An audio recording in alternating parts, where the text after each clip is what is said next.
Boa tarde, meus amigos. Como prometido é devido, eu estou cá com o nosso amigo Bruno, eu sou o Nelson. Estamos aqui na Igreja Matriz para vos mostrar a subida à torre. A nossa torre é uma parte integrante da Igreja Matriz, é uma das fachadas mais reconhecidas da cidade e é talvez aquela que é mais monumental em toda a cidade. É fácil relembrar que até à década de 80 a igreja era o edifício mais alto de Olhão, até à construção do prédio do Centro Comercial Alain.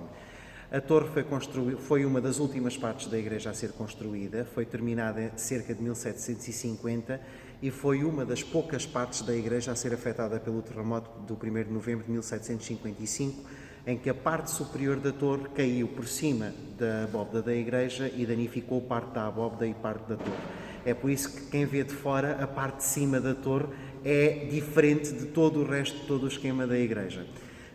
A torre é única, eram para ser duas, mas não houve dinheiro para fazer a segunda, que é uma coisa interessante. Lembramos que tudo isto foi feito pelos pescadores e pelo dinheiro dos pescadores até 1783, quando foi concluída a fachada, que foi a última parte da igreja a ser construída. Tem-se cerca de 60 degraus, são mais altos que os nossos degraus de casa, são degraus do século XVIII e foram feitos para subir lá acima com o propósito apenas que era tocar os sinos. Hoje em dia não, hoje em dia temos a melhor vista da cidade. Vamos subir. Estão prontos? Ok? Vamos lá. Vamos lá. Força, Nelson. Bora. Como podemos ver, os degraus são mais altos que os degraus normais. E agora é só uma subida de 20 metros. Ok, vamos a isso, Bruno.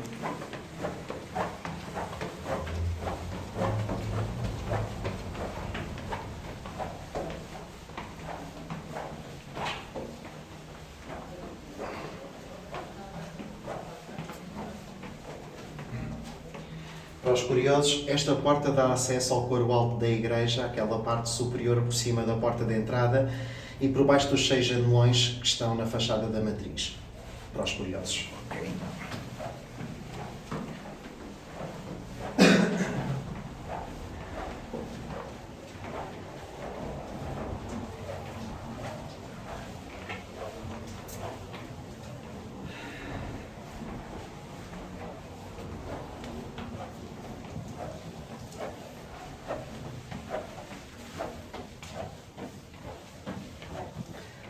Realmente isto para fazer exercício físico é uma coisa favorável. Esta é a porta que dá acesso ao telhado, que é onde está o farolinho de sinalização da canal.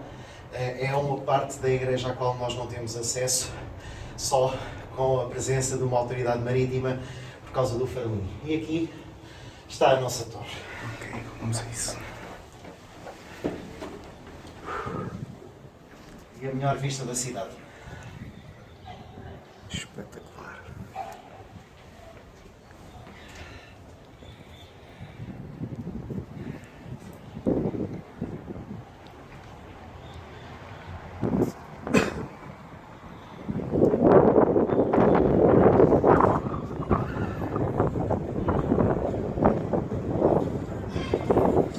Impressionante.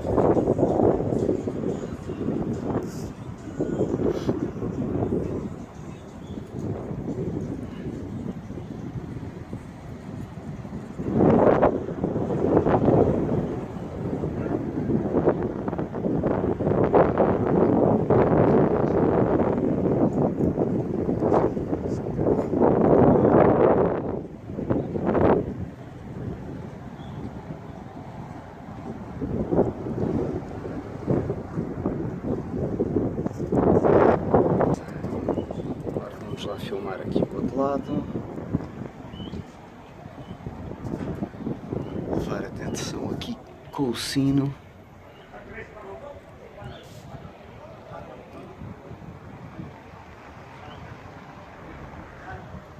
É uma vista impressionante sobre a cidade cubista. Espetacular.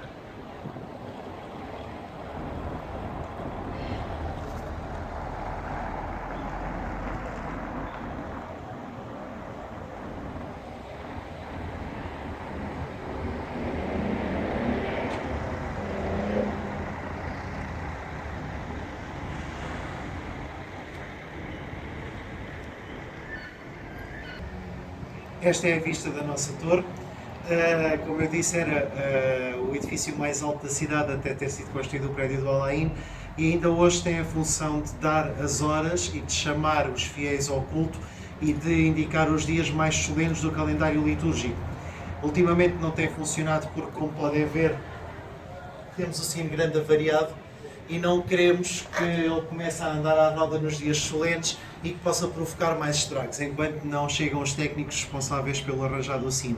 Este sino é o mesmo que tocou rebate em 1808, quando foi a revolta contra os franceses. Embora tenha sido mandado a refundir pela Junta de Freguesia em dezembro de 35, tem aqui a inscrição original Nossa Senhora do Rosário 1790, portanto foi este que deu o alvor da liberdade contra os franceses. É aquele que nós estamos habituados a ouvir dar as horas, que neste momento está avariado. Estes dois sinos são mais recentes. O sino sul, como nós lhe chamamos, é aquele que está virado para a igreja de Nossa Senhora da Soldade e é aquele que cativa mais todos os turistas e todos os fotógrafos pela vista deslumbrante sobre a cidade e sobre a ria. É de 1905 e tem este som. E finalmente, o terceiro e último sino é bem mais moderno, é mais novo do que eu. Foi mandado pôr em 1987, que foi a mesma altura em que eletrificámos o sistema dos sinos. Até lá eram tocados à mão. Eu já tive o prazer de os tocar à mão uma vez quando o sistema avariou e não havia o problema que há hoje. E o som é este. Tocam os três em conjunto para chamar à missa ou quando há funerais, nomeadamente quando morre o bispo, ou o papa, ou um prior de Olhão, ou um padre natural de Olhão. E também tocam, este ano é que não puderam por causa da avaria do sino grande, no dia 2 de novembro, por todos os mortos da cidade. A vista é magnífica. Se me perguntarem, como é a questão que está na moda, se a Torre Mirante vai provocar a vista. Se repararem aqui, olhando para sul, temos ali o prédio onde funciona o Centro de Cultura e Desporto da Câmara, mesmo por baixo da Igreja Pequena, e logo ao lado conseguimos ver uma açuteira com uma casinha com uma porta verde. É nessa porta verde que vai ficar a Torre Mirante. A Torre Mirante tem exatamente a mesma altura da matriz, portanto estamos a falar de uma coisa que vai chegar ali, mais ou menos a meio da perspectiva, vai tapar mesmo a vista toda do mar aqui mesmo em frente. O prédio não está exatamente em paralelo com a matriz, está em esquadrinha, portanto vai apanhar toda aquela parte ali e vai também prejudicar um pouco a vista. Nós podemos ver, nós temos uma vista deslumbrante, conseguimos ver até Faro, antes conseguia-se mais agora com os prédios do Marina Village e do hotel não conseguimos ver tanto, mas esta sempre foi a vista que caracterizou Olhão. Olhão, a cidade da Ria, a capital da Ria Formosa, e que hoje tem já uma torre que pode dar a conhecer as belezas da arquitetura cubista a todos. Uma última curiosidade sobre a arquitetura da nossa igreja matriz. As igrejas antigas estavam todas voltadas ao Oriente, mais ou menos naquela direção, sendo que a porta estava virada sempre para poente. Era um motivo teológico, virar-se para Deus, e Deus era o sol nascente que nos iluminava a todos. Na altura em que a nossa igreja foi construída, no período do Barroco, as igrejas inseriam-se na arquitetura da cidade. Basta lembrar pouco depois da construção da nossa igreja, o Marquês de Pombal, ao mandar recuperar a Baixa de Lisboa, inseriu as igrejas no mesmo sítio, mas metendo-as dentro da malha urbana. A nossa igreja foge completamente a todas estas regras. Porquê? Porque a nossa igreja não está virada para nenhum ponto cardeal, não se insere na arquitetura da cidade, simplesmente não está orientada a nada. Ou está.